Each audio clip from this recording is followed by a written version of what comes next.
যে আপনাদের প্রতিবাদ সভা ধিক্কার মিছিল করা হলো, কি কারণ?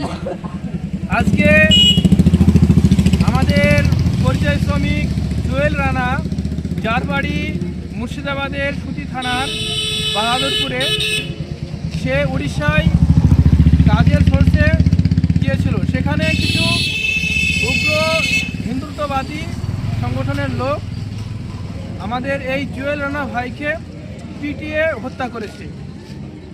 কারণ সে একজন বাঙালি মুর্শিদাবাদের ছেলে, মুসলমান বলে।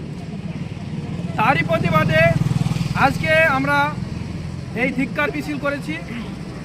আর আমরা এটা জানাতে চেয়েছি যে আমাদের এই মুখ্যমন্ত্রী আমাদের ভোটে যে সে সিংহাসনে বসে আছে, আমাদের ভোট নিয়ে সে গদিতে বসে আছে, কিন্তু মুসলিমদের উপরে, পরিযায়ী শ্রমিকদের উপরে এত অত্যাচার হচ্ছে, কিন্তু সে কোনো কথা বলতে চাচ্ছে না।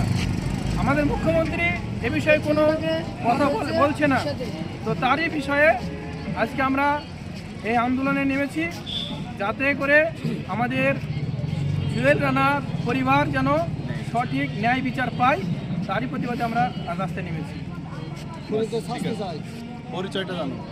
আচ্ছা, আপনার নাম? আমার নাম মৌলানা উমর ফারুক। আচ্ছা, আপনি কোন দায়িত্বে আছেন? আমি নওদা ব্লক সভাপতির দায়িত্বে আছি।